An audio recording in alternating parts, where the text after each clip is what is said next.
মধ্যে চালাইতরা আল্লাহ চাইলে বাবারে আপনারে আমার আটকাইতে সময় লাগতো নাই। আল্লাহ এমন এক জাত, এমন এক খালিক, এমন মালিক। আল্লাহ মানুষের ইজ্জত দান করতে পারেন, আল্লাহ মানুষের বেইজ্জত করতে পারেন, আল্লাহ আসমানে উঠাইতেও পারেন, নামাইতেও পারেন, গদ্দির মালিক বানাইতেও পারেন, গদ্দি তাকে নামাইতেও পারেন।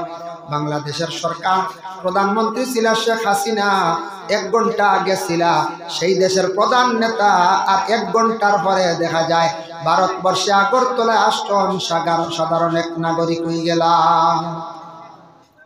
আল্লাহ দেখছুনি ভারত 1 ঘন্টা আগে দেশের এক প্রধানমন্ত্রী আসলা, গদ্দিদ আসলা, চেয়ারের মালিক আসলা, দেশের সরকার আসলা, নেতা আসলা, 1 ঘন্টা পরে এয়ারপোর্ট আইয়া আগরতলা। এখন আর তাই নেতার হয়েছেন না, আল্লাহ সিংহাসন ছিনাই নিতে সময় লাগেনি না। এর লাগে আল্লাহ মানুষের বিকারিও বানাইতেও পারেন, আর দলানালা বানাইতে পারেন, বাদশাহ বানাইতে পারেন। আল্লাহ এমন এক জাত। সাদ্দাত বাদশারে আল্লাহ কতটুকু ইহসান করলা দেখুন ভাই। সাদ্দাতর জান কবজ করার লাগি আল্লাহ কইলা আজরাইল তুমি যাও, সাদ্দাতরে বেহেশত ঢুকতে দিও না, সে যেখান তার বানানো বেহেশত, এই বেহেশতর মধ্যে ঢুকতে দিও না, তুমি সাদ্দাতর জানটা লইয়া আইও। বলে আল্লাহ বড় দুঃখ লাগে।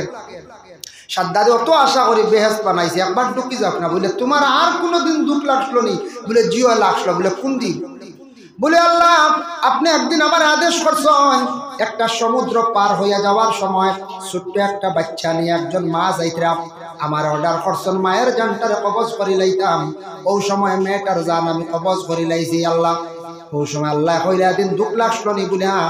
বলে বাচ্চা যে কই করে খবর লইসলাইনি? বলে জি না, আমার তো দরকার নাই। আল্লাহ কইলা ও বাচ্চারে আমি সমুদ্রের পানির মৌজ দিয়া হাফাল দিয়া কিনারা লাগাইলাম, খিলা ফালিলাম আমি আল্লাহ, বাগুনি আনিয়া দুধ খাওয়াইয়া বড় করলাম। বাগুনি বাচ্চা দিছে, বাগুনির আল্লাহ আনাইয়া ও সাদ্দাত রে সমুদ্রের ভারত দুধ খাওয়াইয়া আল্লাহ বড় করল। বাগুনির দুধ খাইয়া বড় হওয়ার পরে তারে আমি আশ্রয় লাগাইলাম, একজন বাদশার দ্বার লাগাইলাম।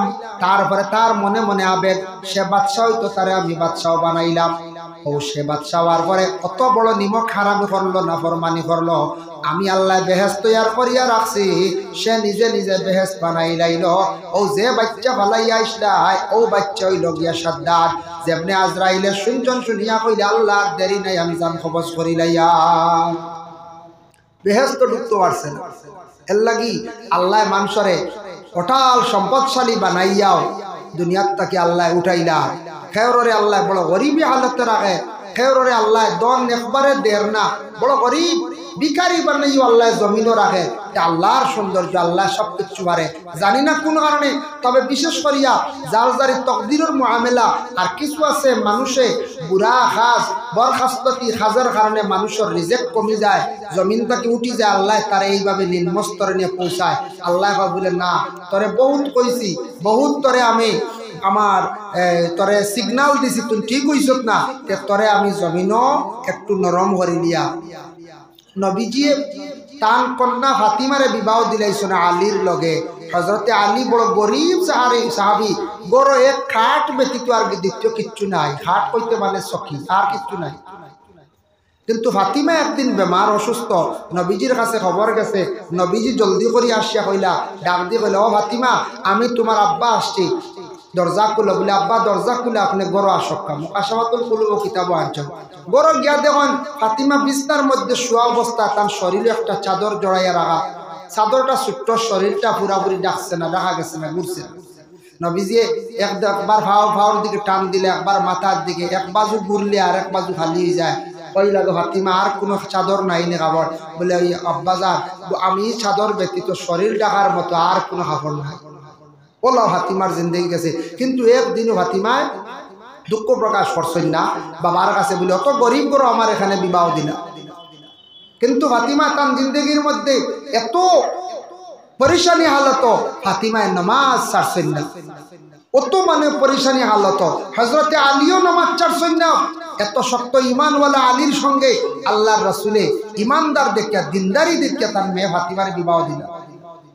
শাহাবুদ্দিন কালিয়ুমি কিতাবের মধ্যে একটি হেকায়াত আনছেন। হযরতে আলী, ফাতিমা, হাসান, হুসাইন ইবনে আরিস 5 জন ঘরের মধ্যে বসা। 5 জন ঘরের মধ্যে বসা 3 দিন হয়ে গেল, ফাতিমার ঘরের মধ্যে চুলাত আগুন জ্বলছে না। মানে কোনো গোশত নাই, রুটি নাই, চুলা বন্ধ, উপবাস অনাহার অবস্থায় দিন কাটের। ফাতিমা সর্বশেষে ঘরের মধ্যে একটা চাদর আসলো, তহবন্দ আসলো, কাপড় একটা আসলো পরিধান করার। ওটা আলীর হাতে দিয়া কইলা, আলী ওটা তা তুমি বাজার নেও বিক্রি করিয়া খাওয়ার যা পাও তুমি ঘরের মধ্যে নিয়ে আসো। 3 দিন হয়ে গেল আমার হাসান ও হুসেন দুইজন ক্ষুধার্ত। আলিয়া তহবন্দ লইয়া বাজারও গেলাম, 6 দিরহাম বিক্রি করলাম, মনে করক্কা 6 টাকা। 6 দিরহাম বিক্রি করিয়া আসার সময় রাস্তার মধ্যে একজন ভিখারি পাইছর। ভিখারি দেখিয়া হযরতে আলী আবার আল্লাহর রাস্তার মধ্যে 6 দিরহাম সদকা করিলাইলা। উদ্বাইত্রা কত দয়ালু, গরো আনি নাই, ঘুরিয়া আসার সময় দেখিয়া তার দয়া হয়ে গেছে। 6 দিরহাম, এখন আলী নিরাশ, একা হাটিত্রা। কিছুক্ষণ পরে হঠাৎ যখন আলীর সামনে একজন মানুষ একটা উটুনি নিয়ে আসছে, আসিয়া কইল, আলী উটটা খরিদ করবাই নি, কিনবাই নি? বলে আমার কাছে এমন টাকা নাই, আমার এরা কোনো সাধ্য নাই। বলে আলী রে, একটা দাম ধরিয়া তুমি উটটা কিনিলাও, বিক্রি করিয়া যা লাভ পাইবা নিবাই, মূল সম্পদটা আমারে ঘুরাইয়া দিলেই ভাই। বলে দাম কত? যে ব্যক্তি দিলা 100 দিরহাম উটর দাম ধরিয়া দিলা। আলী বড় খুশি হইয়া উটটা লইয়া রওনা দিছন। আরেকজন ব্যক্তি এই ব্যক্তির সামনে হাজির হইয়া কইলে, আলী উটটা বিক্রি করতাই নেই? বলে হ্যাঁ। বলে দাম কত? তার সঠিক কইছন। বলে এটা আমি কিনছি 100 দিরহাম দিয়া, ফাজিল পাইলে আমি বিক্রি করবো, তুমি কত দিবাই? বলে আমি তোমারে আরো 60 দিরহাম দিয়া দিলাইম। টোটাল 160 দিরহামে হযরতে আলী উটটা বিক্রি করলাম। বিক্রি করছেন, বেটায় উঠ লিয়া গেছে গিয়া। তাই প্রথম ব্যক্তির কাছ থেকে উঠ কিনছিলা, এই ব্যক্তির সামনে হাজিরিয়া কইলা, আলী আমার মূল সম্পদ দিলাম 100 দিরহাম। দিলাইলা 60 দিরহাম পাইয়া মাল আসবাব অসংখ্য সামান লইয়া ঘরের মধ্যে প্রবেশ হইলা। ফাতিমাও খুশি, হাসান হুসাইন ইবনে আলী সারা খুশি। ইয়া আল্লাহ, আপনি অত মাল সামান কিলা পাইলা, একটা বন্ধ হইয়া গিয়া। এখন কাপড় বিক্রি করি অত মাল কিলা লইয়া আইলা খানো? আলিয়া কইলা, আমি ঘটনা হইয়া পূর্ণ ঘটনা আলিয়া তুলিয়া ধরলাম। ফাতিমা শুনিয়া জিগরে যাচ্ছে না।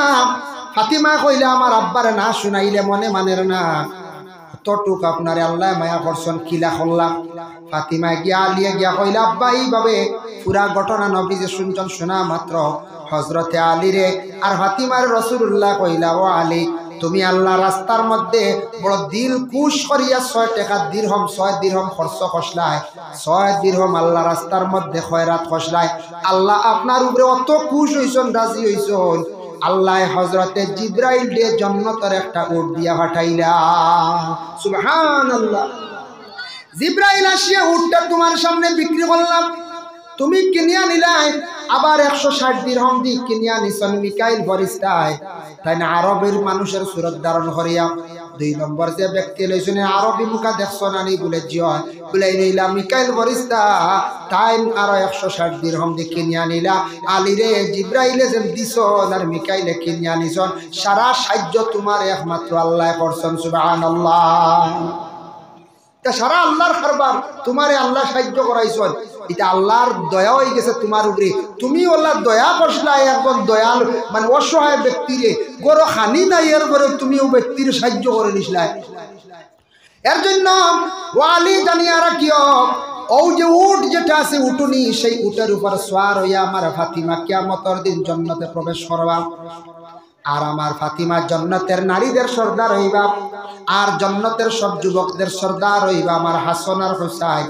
আর আলী রে, তুমি কিয়ামতের দিন সব আউলিয়া কেরাম মহল যারা এরার তুমি সবটাকি বড় মুআল্লিম হইবা, সর্দার হইবা। নবীজি এত সুন্দর সার্টিফিকেট দিলে আলী রে, ফাতিমা রে, হাসান আর হুসাইন রে। তার জন্য আল্লাহর বান্দেগান হমক বেশক সম্পদ আল্লাহ আপনারে আমারে দিছে।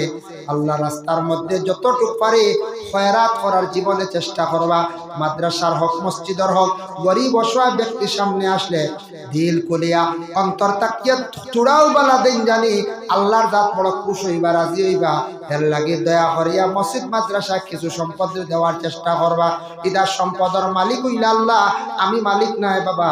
আল্লাহ দেন নাতে আপনি পাইতা নাই, যত আপনি হাত দিয়ে আশ্রয় বা লড়াই করক পাইতা নাই। আল্লাহ দেনেওয়ালা হয়ে গেলে অটোমেটিক আই যায়। এর জন্য ভাই মুসলমান, আল্লাহকে ওয়াস্তে আপনাদের কাছে আমার বিশেষ অনুরোধ। একদিন আয়েশা সিদ্দিকা রাদিয়াল্লাহু তাআলা আনহা প্রশ্ন করেন, ইয়া রাসূলুল্লাহ, ইয়া হাবিবাল্লাহ, কঠিন কিয়ামতের দিন ময়দানে মাহশর অসংখ্য নবীদের উম্মত সকল থাকবা, ইয়া রাসূলুল্লাহ আপনার উম্মতদের আপনি কিভাবে পরিচয় পাইবা, তাদের আলাদা করবা? আল্লাহর রাসূল ফরমায়, ওগো আয়েশা, আমার উম্মতদের পরিচয় করতে কোনো অসুবিধা হইতো না। কয়েকটা যদি গুড়া তখন এর মধ্যে একটা যদি সানকফালি থাকে, এটারে আলাদা করতে পরিচয় করতে কোনো অসুবিধা হইব নি? বলে জি না। বলে তাই আমার নবী আমি মুহাম্মদুর রাসূলুল্লাহর তামার উম্মত হলর একটা পরিচয় থাকবো, অন্যান্য নবীদের উম্মত হল সেই উম্মত হলর সেইভাবে থাকতো না। আমার উম্মত হলে নামাজের আগে ওযু করছন, ওযুর যতটা জায়গা তারা দৌত করছন, সেই জায়গাটা কিয়ামতের দিন আল্লাহর নূরে খালি জলমল জলমল করবো, সাদা থাকবো, ফর্সা থাকবো। আমার উম্মত হলরে বাসিয়া আলোক করতে কোনো অসুবিধা হইতো না। সুবহানাল্লাহ। ওযুকারী নামাজের আগে যারা ওযু করব সঠিকভাবে, সঠিক সুন্দরভাবে করব, এই ব্যক্তির এই জায়গাগুলা কিয়ামতের দিন জলমল জলমল করব, ফর্সা থাকবো। এরা আখিরি জমানার নবীর উম্মত বলিয়া প্রকাশিত হয়ে যাবা। ভাই মুসলমান, এর লাগি দয়া করিয়া হুররাম মুআজ্জিলিন মিন আসারিল উযু, উযুর আসর যেগুলা আছে বিশেষ করে প্রমাণিত হইব কিয়ামতের দিন। এখন দেখেন রাসূলুল্লাহ সাল্লাল্লাহু আলাইহি ওয়াসাল্লামে ফরমায়, দাকাইকুল আকবার বিজিক্রিল জান্নাতি ওয়ান নার, সেই কিতাবের মধ্যে লেখছে কিয়ামত হওয়ার পরে, দুনিয়া ধ্বংস হওয়ার পরে, দুনিয়ায় যত জিন্দা আছেন সব মারা যাবার পরে ইসরাফিলের ৩ নম্বর ফুক যখন দিবা, সারা মানুষ দুনিয়ার জমিন থাকি উঠিয়া হাসরের ময়দানে হাজিরি দিবা। ওই সময় ১২ গুরো মানুষ হইবা, এক গুরো মানুষ হইবা, এরার ভয়ানক সূরত হইব আলা সূরাতিল খানাজির, শুকরের সূরত ধারণ করিয়া হাসরের ময়দানে উঠিবা। ইয়া রাসূলুল্লাহ, শুকরের সূরত ধারণ করিয়া তারা কেনে উঠিবা? নবীজি ফরমায়, যারা জমিনের মধ্যে ইচ্ছাকৃত অবস্থায় তারা নামাজরে তরক করছে, নামাজ পড়িছে না, অবহেলা করিয়া জিন্দগি কাটাই লাইছে, নামাজ পড়ছে না, তাদের চেহারাটুকু এত ভয়ানক অন্ধকার হইব, শুকরের সূরতের দ্বারা পরিবর্তন হয়ে যাইব। এর জন্য আর নামাজি হলর চেহারাটুকু সুন্দর থাকবো, সুন্দর সূরত লইয়া হাসরের ময়দানে উঠিবা। এর জন্য চেহারা পরিবর্তন হয়ে যাব, যার জন্য বিশেষ করিয়া নামাজি হলর চেহারা কিয়ামতের দিন উজ্জ্বলিত থাকবো, সুন্দর থাকবো। নামাজ দুনিয়াত পড়লে মানুষ খালো হইলেও চেহারার মধ্যে একটা আলোকিত ফর্সা থাকে, মায়া লাগে।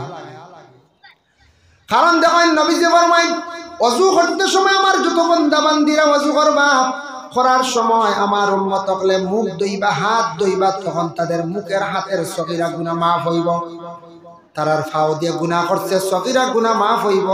এর কারণে নবীজি ফরমান, ও আমার সাহাবীগণ, তুমি তান ওযু করতে সময় তাড়াহুড়া করিও না, যত সুন্দর করিয়া তুমি তান ওযু করবাই তত তোমার সুন্দর হইব নামাজ, আর যত সুন্দর করিয়া জীবনে নামাজ পড়বাই তত তোমার জীবনটা আল্লাহ শান্তির জীবন বানাইয়া দিব।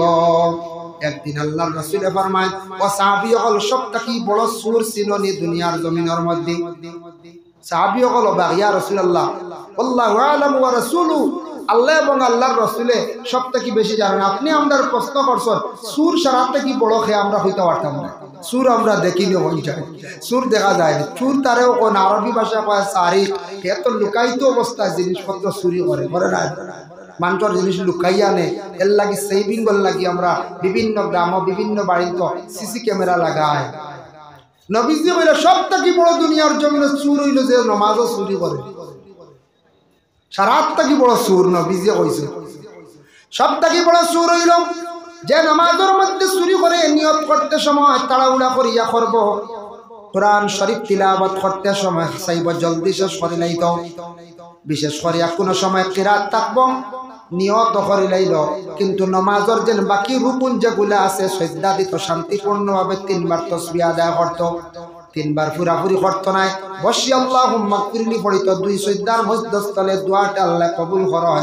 2 সজ্জার মাঝখানে দোয়া করতে সময় খালি বকিলতা করব, লুকালুকি করব, উঠিয়াও আবার সজ্জার মধ্যে যাইব গিয়া। এইভাবে নামাজের রুকুনের মধ্যে যারা চুরি করবা, আল্লাহর রাসূল ফরমান সবথেকে বড় চুর হইল গিয়া এই দুনিয়ার জমিনেরা। আমাদের দেশে বিভিন্ন জায়গায় গরু চুরি হয়, শুনিয়া বড় দুঃখ লাগে বাবা। আমাদের ব্রাহ্মণ শাসন জীবিতে আমার বাড়ির নিকটে এক বাড়ির 4টা গরু কয়েকদিন আগে নিচে গিয়ে একজনে, জানি না একজনে নক, 3 জনে নক, 5 জনে নক, হে নিচে জানি না। এরা যারাও নিচে এরা তো মানুষ ফরিস্তা নাই, কোনো গাড়ি আইয়া নিচে না ইলাও তো কিচ্ছু নাই, মানুষও নিচে। যে বাবা যারা নিচে গরুগুলা নিচে অবৈধভাবে নিচে, একটা চুরির লিস্ট তার নাম হচ্ছে 2 নম্বরে যারা এই সম্পদটা নিয়ে বিক্রি করছে, খায় খার, তারা ওলাদ রে খাবার, বিবি রে খাবার। জানিয়া রাখক আল্লাহর বন্দায়, এমন দুনিয়ার জমিনের মধ্যে খারাপ কাজ করিয়া যার, এই চুরি করিয়া খার, তার 3 চিড়ি পর্যন্ত ক্ষতি করব সে বুঝের না। চুরে চুরি করলে চুরের একটা আটা চলাফেরা বোঝা যায় না, চুরি করছেন না কিছু বোঝা যায় না। চুর তো দেশের কিছু চিনা যায়। তে যখন চুরি করবা, এই চুরি করিয়ে মরি যাইবা, তা না ওলা দখলে চুরা চুরি বেশ কম পারলে করবে, এটা তার বাপেও করছেন, হে করছে না। আওলাদে যদি করে না, নাতিয়ে যদি করে কইব ও এটা তার দাদা আসলাম নাম্বার 1, বাপে মাঝখানো করছেন না, চূড়া 20 রয়েছে, ওইয়ে সিন রাখছে। এইভাবে 3 চিড়ি মারিয়া যায়। আমার দুঃখ লাগছে, মহিলায় করিয়া খান্দের চকুর বাড়ি ছাড়ে, যে মহিলার গরু 4টা গেছে, বেটি অত সচ্ছল নাই, বেটাও আসুন, বেটা বেমারি গর কমজোর, ও অগুন ফালিত একটা সম্পদ, 4টা গরুয়ে, 2টা গাই, 2টা বাচ্চা, একটা ফসমা বাচ্চার, একটা কিছু সবল বাচ্চা মিলাইয়া কমাইও দেখছে 1 লাখ টাকার হয়েছে। হাই রে হাই, এই যে একটা জুলুম করছেন তার জিন্দগির মধ্যে। যে বাবা যারা করুক না কেন, ওরে আল্লাহর বন্দেগান, আমরা দেশের মধ্যে মোটর চুরি হয়ে যায় মাঝে মধ্যে। মানছে বাইরে মোটর রাখতে পারে না, পানির মোটর বাইরে কোনো সময় একটা গাড়িও রাখা সম্ভব হয় না, ব্যাটারি যায় গিয়া, ডায়নোমা যায় গিয়া, কি আর কি হয় বলে গরুও চুরি হয়ে যায়। যে বাবা যারা খড্ডা আজকে দুনিয়ার জমিন কোনো মানুষে দেখতে পারে না, আমার খুদ আল্লাহ তো দেখরা কিয়ামতের দিন সারি পকলরে আল্লাহ আলাদা করিয়া রাখি দিবা। মানুষে দেখবা কইবা আল্লাহ এরা সারি কাশলানি চুরি করছেন বলে, তখন কইবারে জমিন তো মনে করলাম বালা মানুষ, আমরা বহুত দেখলাম, সঙ্গে শুনলাম, ও মানুষের দুনিয়ার জমিন মানুষের জিনিসপত্র চুরি করছেন বলে। জি হ্যাঁ, এর লাগি বাইরে দুঃখ লাগে এইভাবে মানুষের জিনিসপত্র যে বাবা যারা চুরি করিয়া জমিন তাকে নিয়ে যাইতরা, বিভিন্ন জিনিস নিয়ে বিক্রি করডা, একদিন দুনিয়ার জমিনও তো আল্লাহ তো দুনিয়ার জমিনও প্রকাশ করছে না, হাসরের ময়দান লক্ষ লক্ষ কোটি কোটি মানুষের কাছে মুখ দেখাইতে পারতা না। এর জন্য আমরা দেশের মধ্যে মাঝে মধ্যে শরম লাগে, ওলা হয় কোনো ওয়াজ মাহফিল গেলে জুতাও হেরে দিয়ে এখন জুয়া যায় যায় না, জুতাও যায়। সভাপতি সাহেবে মাইকে এলান করে বলে 1 জোড়া জুতা গেছে, কেউ বুলে নিশ্চয় নি, বুলে হওয়ার অর্থ হইল তো দিলাই তাই। একটা সুন্দরে এই কথাটা হইতে সময় একটা সুন্দর করে কইলা যে বুলে কেউ যদি জুতা নেই ওতে দিলাই, ও জুতা আমার ধারণা বুলে নেই, অন্যর জুতা হাট ঢুকাইলে বোঝা যায়, কারণ অন্য বুঝাইছে জুতা আমারও চুরি হয়েছে জীবনে 2 জোড়া, বুঝাইছে আমারও 2 জোড়া হয়েছে, বাদে এক ভদ্রলোকে শিখাইয়া দিছে, এখন অবশ্য বেশ চুরি হয়। কিতা শিখাইছে জানেন? এক ভদ্রলোকে আমার কইল আপনার জুতা যায়, আপনি জুতা নিয়ে বাজারও মসজিদ, আমি 2 জোড়া গেছে, 2 জোড়া বাজার মসজিদ থেকে গেছে, টাউনও একটা বাজার মসজিদ হইলে আপনি ওলা সুন্দর করে ফাইট করি তো তার তো চকুত লাগবো নিব, ইলা তৈয় না আমরা কিলাতে বলে রবা ও সিঁড়িতে খান তৈয়ার হো সিঁড়ির তৈরি এখন চিত্রাই দিই 1 মিটার ডিস্টেন্স বেড়াই দিও, আর হে চুকাইতেও পারতো না, মিলাইতেও পারতো না। ও হাসাও কোনো সময় এখন আমি বাজার মসজিদও কোনাখানা একটা নামাজ পড়া পড়লে বড় সমাগম, ও অন্য এখান আর 1 মিটার সরাইয়া আর এখন বাদে তোরা কষ্ট করে মিলাই, এর লাগিয়ে পদ্ধতি জানি আর আবার সুরে উঠাইতে পারছো, এর লাগে হে নে তাও ভাইয়া আমরা তৈলাম না সুন্দর করি, আর হল আগে নামাজটা কি বারোইও যাইতে সময় ঢুকাই গেল। ও এক গুরু আসর এটা কোনো কোনো জায়গা বড় শর্মর ব্যাপার, ও জুতা কারণ লুপ করিলে জুতাও দেখবাই লইয়া যাইতে আগে। এর লাগি আল্লাহর বান্দাগান, আল্লাহর হাবিব সাল্লাল্লাহু আলাইহি ওয়াসাল্লামে ফরমায়, ও আমার সাহাবায়ে কেরাম হল শুনো, এখন দেখো আমরা নামাজ আল্লাহর দরবারও আমরা আদায় করতাম, নামাজ আমরা পড়িতাম, নামাজ পড়তে হইলে ওযু শেষ করলাম, ওযুর পরিবর্তে আছে তয়ম্মুম করার চেষ্টা করবা। মারাত্মক কোনো রোগ হইছে, আপনি পানি সইলে ডাক্তারে কইছে পানি সইতা না, মারাত্মক কোনো অসুবিধা হয়ে গেছে, পানি আপনি পাইছেন না, আল্লাহ কোরআন কইছেন ফালাম তাজিদু মাআন ফাতায়াম্মামু সাঈদান তাইয়্যিবা। ও আমার বন্ধুগণ, তুমি তাই যদি পানি পাও না, নবীজির সামনে আয়াতটা নাজিল হইছে এক সময়, একটা লম্বা ঘটনা। নবী আপনার বন্ধুগুলোর জানাইয়া দেও পানি নাই, পাক মাটি দিয়ে তারা পাক হয়ে যাও, পাক মাটির দ্বারা তারা পাক হয়ে যাও।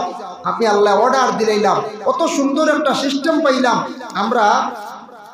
বিশেষ করিয়া পানি নাই, আমরা তৈয়মুম আমরা করতাম পারি, পানি নাই তৈয়মুম করতাম পারি। এর জন্য দয়া করিয়া আল্লাহর হাবিব সাল্লাল্লাহু আলাইহি ওয়াসাল্লাম ফরমান, ও আমার সাহাবায়ে কেরাম হল শুনো, নামাজ পড়তে সময় ধ্যান থাকতো কোন দিকে, আনতা আবুদুল্লাহ কাআন্নাকা তারাহু ফাইন লাম তাকুন তারাহু ফাইন্নাহু ইয়ারাক। আল্লাহর রাসূল ফরমায়, নামাজ পড়তে সময় এইভাবে তুমি নামাজটা জীবনে পড়িও, তুমি আল্লাহ দেখরা এই ধারণা নিয়ে পড়ো। আর আল্লাহ দেখা সম্ভব হয় না, আল্লাহর যাতে তো তোমারে দেখরা, এই মনোভাব নিয়ে নামাজ পড়িও। নামাজ পড়তে ইখলাস থাকতো, মানে খুলুস থাকতো, আমি আল্লাহর রাজি করার জন্য নামাজ পড়িয়া, আমি আল্লাহর জাতের খুশ করার লাগিয়া, আমি আল্লাহর গোলামি করার লাগিয়া নামাজ পড়িয়া। দুনিয়ার কোনো মানুষ শান্তির জন্য নাই, দুনিয়ার কোনো মানুষ দেখাইবার জন্য নাই, মানুষে আমার বালা কইতো এই জন্য নাই। এই ধারণা নিয়ে জীবনে আপনার আমার নামাজ পড়িতাম না। নামাজ আবার মুমিনেও পড়ুন, মুনাফিকেও পড়ুন। আল্লাহর রাসূল ফরমান, মুমিনে নামাজ পড়বো ইখলাস নিয়ে, আল্লাহর ওয়াস্তে নামাজ পড়বো, কোনো মানুষকে দেখাইতো নাই, কোনো মানুষ ঠকানি যাইতো নাই। নামাজে তারা কি করবো, গুনার কাছ থেকে বাঁচাই লাইব। আর মুনাফিক আরেক গুলো মানুষ জমিনও থাকবা, এরা মানুষের মধ্যে খফালো পিঠিত মুনাফিক বলিয়া লেখা থাকতো নাই। এরা কিন্তু নামাজও পড়িবা আবার গুনার কামও করবা, তারারে এই নামাজে গুনার কাম থেকে বাঁচাইতে পারতো নাই। মুনাফিকরা নামাজ পড়তে সময় অলস্যতা রেখে নামাজ পড়ব, নামাজও কখনো ইতমিনান থাকতো না। মুনাফিকদের কয়েকটা বৈশিষ্ট্য আছে, নামাজ পড়তে সময় হাত দেখবা ছুটি যার, এক পাও সোজা করিয়া এক পাও বেঁকা করিয়া সে নামাজ পড়িব। মুনাফিকে নামাজ পড়তে সময় খালি তাড়াহুড়া করিয়া জীবনে নামাজ পড়িব, এই নামাজের দ্বারা জীবনে কোনো ফায়দা হইতো না। নামাজ পড়তে তাড়াহুড়া না, নামাজ পড়তে সময় কিছু শান্তিপূর্ণভাবে আল্লাহর মুখা ধ্যান মুক্ত হইয়া আল্লাহ রাজি করার উদ্দেশ্যে নামাজ পড়িয়া, কুটুম খুশ করার লাগি, গ্রামের মানুষ খুশ করার লাগি, ইতার নিয়ত আনিয়া নামাজ আমরা পড়িতাম না, এটা বেকার যাইব। নামাজ একমাত্র আল্লাহর খাস হুকুম, ফরজ যেগুলো ফরজ ওটারে কন, আল্লাহর খাস যেটা হুকুম, সুন্নতে মুআক্কাদা ওটারে কন, যেটা লাজিম জরুরি করতেও লাগবে, আর নাইলে আপনি গুনাহগার হইবা। আপনি সুন্নতে মুআক্কাদা নামাজ আছে না, ফজরের 2 রাকাত প্রথম, জোহরের প্রথম 4 রাকাত, এরপরে আরো 2 রাকাত, মাগরিবের আরো সুন্নত 2 রাকাত, এশার 2 রাকাত, এইভাবে যে সুন্নতে মুআক্কাদা শব্দের অর্থ লাজিম জরুরি প্রত্যেকে আদায় করতেও লাগবে। একমাত্র কনসিডার আছে মুসাফিরের সময় পাইলে পড়িতাম, নতুবা মুসাফিরে যদি সুন্নত পড়েন না তেমন বাধা নাই, তবে ওয়াজিব মুসাফিরের জন্য পড়িতে লাগে। ফরজর লগে হইল গে ওয়াজিব, ফরজ তাকি সামান্য বেশ কম, পাশাপাশি হইল গে ওয়াজিব। এর জন্য আল্লাহর বান্দেগান, যার কারণে নামাজ আপনার আমার পড়িতে সময় নবীজি ফরমায়, ইলা যদি আমার উম্মত হলে নামাজ পড়ো, মান সাল্লা রাকাতাইনি মুকবিলান ফীহিমা আলাল্লাহি বিকলবি, আমার উম্মত হলে যদি এইভাবে যদি 2 রাকাত নামাজ পড়ো, মান সাল্লা রাকাতাইনি মুকবিলান ফীহিমা আলাল্লাহি বিকলবি, তারা আল্লাহর মুখা ধ্যান করিয়া কলবে আল্লাহর মুখা রুজু করিয়া, ইলা যদি নামাজ পড়েন দুনিয়াদারি সব কিছুরে বিরত রাখিয়া, খারাজা মিন যুনুবিহি, ওয়ালা গুনাহ তাকি তারা বাহির হইব, পাক হইব, কায়াউমিন ওয়ালাতু উম্মুহু, তারা একবারে নিষ্পাপ হয়ে যাইব। বাচ্চা তোর লাগান মায়ের কোলে সন্তান জন্মগ্রহণ করার পরে যেইভাবে নিষ্পাপ থাকে, সেইভাবে মানুষ একবারে নিষ্পাপ হয়ে যাইব। সুবহানাল্লাহ। এর দ্বারা হাদিসের দ্বারা বোঝা গেল নামাজ পড়লে মানুষের গুনাহ মাফ হয়। তবে কোন গুনাহ? সগাইর গুনাহ মাফ হয়। আর নামাজের মধ্যে এক নামাজের ফজিলত পাইলাম, জানা ওয়াজানা সগীরা কবিরা গুনাহ মাফ হয়। এই নামাজ যদিও ফরজ নাই, নফল নামাজ, এই নামাজ হলো সালাতুত তাসবিহ নামাজ। পড়িলেনি আমরা সালাতুত তাসবিহ নামাজ 4 রাকাত, নবীজি তো গুরুত্ব দিছেন, যদিও ফরজ নাই, ওয়াজিব নাই, নবীজি কইছেন পারলে পড়তে একদিন পড়ো, প্রত্যেক দিন পারো না সপ্তাহে পড়ো, সপ্তাহে পারছো না মাসও পড়ো, মাসও পারো না তুমি বস্ত্র একবার পড়ো, বস্ত্র পারো না তোমার উমরে যারা জিন্দিগি তো একবারই নমাজটা পড়ো। সুবহানাল্লাহ। আল্লাহর বান্দাগান এর জন্য বিশেষ করিয়া দেখুন একদিন রাসূলুল্লাহ হযরত আলী রাদিয়াল্লাহু তাআলা আনহুরে প্রশ্ন জানাইলা, নসিহত করলা হইলা, قال يا علي وعلي صلاه لا تؤخرها, তিনটা কাম তুমি দেন তাখির করিও না, বেশ দেরি করিও না। এক নম্বরে নবীজি ফরমান as-salatu iza atat, নামাজের যখন সময় যাইব সময়ের তুমি দেন মূল্য দিও, সময়ের মতো তুমি দেন নামাজটা আদায় করি লইও। এর লাগে মানুষ জীবনে তার যদি জীবনের মূল্য দে না, দাম দে না, মানুষের জীবন বরবাদ, জীবন একবার ধ্বংস। দেখো আমরা এই যত আছি, কেউ হয়ে গেছে বয়স 40 বছর, কেউ 45, কেউ 50, কেউ 60, 80, কিন্তু মানুষের মেইন লাইফ হইল গিয়ে 20 বছর। আপনি যদি বড় ধরনের কোনো অপরাধ করিয়া থাকেন, মানুষদের যদি হত্যা করিয়া থাকেন, তাহলে আপনার আমাদের ভারতের যে আইন যেটা আছে, আদালতে কি করে মানুষকে হত্যা করলে 302 দ্বারায় তার লাইফ সাজা দিলায়। 20 বছর তুমি তার লাইফ নষ্ট করছো, তোমারও লাইফ কারাগারের ভিতরে থাকতো, জেলখানায়। আমি একদিন দেখলাম করিমগঞ্জ ডিস্ট্রিক্ট জজে 6 জনকে সাজা দিছে, মানুষ মারা গেছে একজন, 6 জন। জিজ্ঞাসা করলাম অ্যাডভোকেট সাহেব হক্কা চাই, মানুষ তো মরছে একজন, 2 জনে মারছ, 3 জনেও বেলা মারিলে কি লাগতো, 6 জন সাজা কি? বলে হুজুর জানেন না, সাজা যেন ম্যাজিস্ট্রেট যে সাজা দিছে দোষী এরারে হওয়া হয়। মানুষ একজনে অস্ত্র দিয়ে মারছে, আরেকজনে ধরছে, এই ন দোষী, আরেকজনে আগ বেরিয়েছেন, এই ন দোষী, আরেকজনে কইয়া দিছেন ও রাস্তা হে যা তার আগ বেরো, এই ন দোষী, আরেকজনে খালি বন কইছেন ওগুলো মারিলেইও ও তাই ন দোষী। বুঝবাইছেন? সারা দোষী।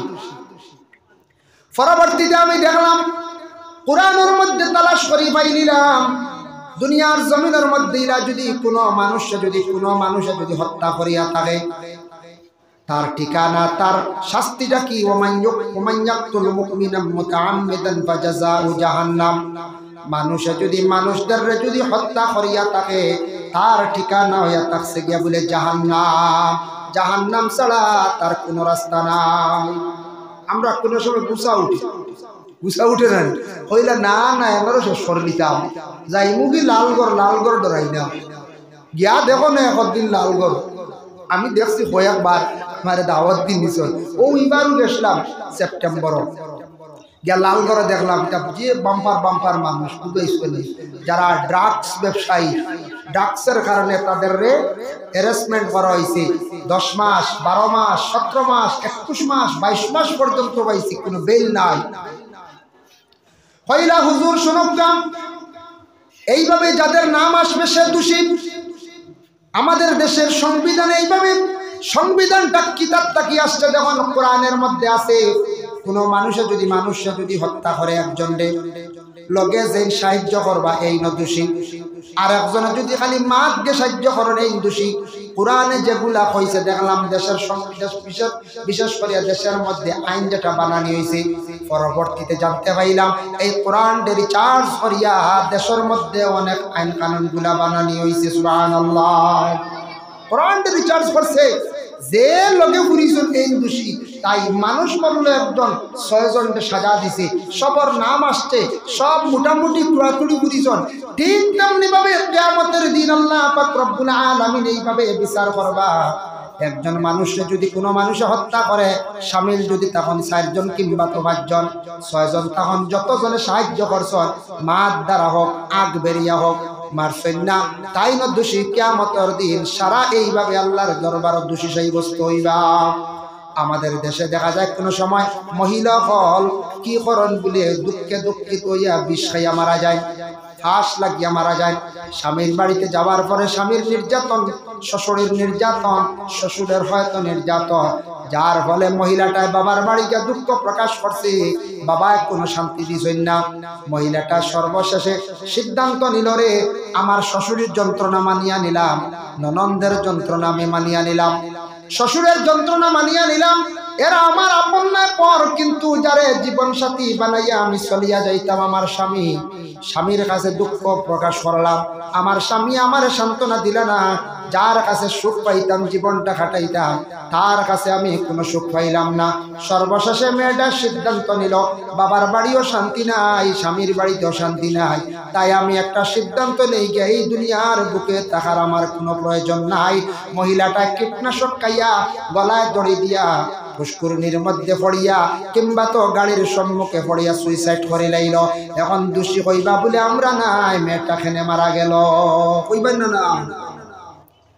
করিমগঞ্জ হক্কা, শিলচর হক্কা, বিভিন্ন জেলা কারাগারে অসংখ্য মহিলারা জেল কাটিতরা, যারা মহিলাগুলোর পিছনে শোনা যায় ছেলের বউ বিষ খাইয়া মরছে, ঘাস লাগিয়া মরছে। শ্বশুরি খেলে দায়ী, দায়ী হয়েছে নৌকারে তোমার যন্ত্রণা তোমার কষ্টর কারণে মেয়েটা মারা গেছে, যার কারণে মেয়েটা মারা গেছে ম্যাজিস্ট্রেটে সাজা দেবলে তোমার কারণে দুঃখ পাইয়া মারা গেছে। বাবা মেয়ে বিবাহ দিছেন না বিষ খাইয়া মরার লাগি, মেয়েও স্বামীর বাড়ি গেছে না বলে আমিও না বিষ খাইয়া মরবার লাগি, গেছে জীবনটা সুন্দর করে চালিয়ে যাওয়ার লাগিয়া, তাই মেয়েটা বহুত দুঃখ পাইয়া মারা গেছে। এরা মরণ নেন বেজান মরণ। এর কারণে আমরা দেশ মাঝে মধ্যে শোনা যায় কোন সময় ছেলেরাও ফাঁস লাগি মারা যায়, একটা মেয়ের কারণে কোন সময় কোন মেয়ে মারা যায় একটা ছেলের কারণে।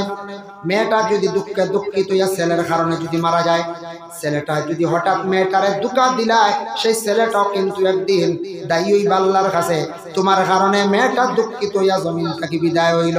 ঠিক তেমনি ভাবে কোন মেয়ে যদি জীবনে একজনের জীবনে আশ্বাস দিয়া কয়েকদিন পরে আরেকজনকে যদি অন্তর দিয়ে ভালো পাইলায়, প্রথম ছেলেটারে যদি নাকুশ করিলায় আর ছেলেটা যদি আত্মহত্যা করিলায়, মেয়ে কিন্তু সোজা ছুটিয়া যাইতে পারত নাই, সোজা ছুটিয়া যাইতে পারত নাই।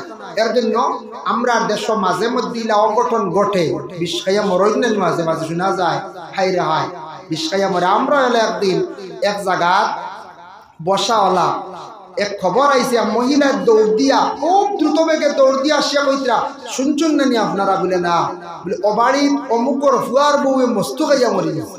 মস্তু বুধ হয়েছে যে বিশে গুর নাম আছে উস্তাদ, বেটি উস্তাদ নাম পাইছে না ঘর মস্তু। কোনো মানুষ আছে নাম সমঝিতে পারেন না, ভুল করিলাই আমরা ওই মস্তু খাইয়া কিতাম মস্তু বুঝলাম না, এসে শুনছি কীটনাশক দে উস্তাদ একটা মেডিসিন আছে, এটা পোকার লাগিয়া বিভিন্ন সবজিতে তো দেওয়া হয় উস্তাদ, ও উস্তাদের বেটি ওর মস্তু বুঝতে কত সময় আসিলাম আবো মন। এইলা আমরা অনেক শব্দ কোনো সময় ভুল করি না না ভুল হয়। দেখো আমরা দেশ কিছু মানছে দেখবা জেরেক্স পাইন না, জেরেক্স শুদ্ধ করি কই না, কইবা ডেরেস, কইবা কাগজটা ডেরেস করিয়া লইয়াও, ও জেরেক্সটা পাইন না প্রায় মানছি। সাইনবোর্ডে বড় করে লেখা XEROX জেরেক্স, এমন দেখো ইংলিশ এক ওয়ার্ড আছে, কিন্তু জেরেক্স করতে হলে জেও আয় না জেডও আয় না, এক্স আগে আয় বুঝতে। ইংলিশ আরো অনেক ওয়ার্ডগুলো আছে, কাইফ বানানো না কাইফ বানানো দেখা যায় ইনু পয়লা খেয়ে আয় না, বাপরে বড় কঠিন ওলা না। আরো ওলা আছে ফিউচার বানান বড় কঠিন, ওলা কিছু কিছু ওয়ার্ডগুলো আছে বড় কঠিন।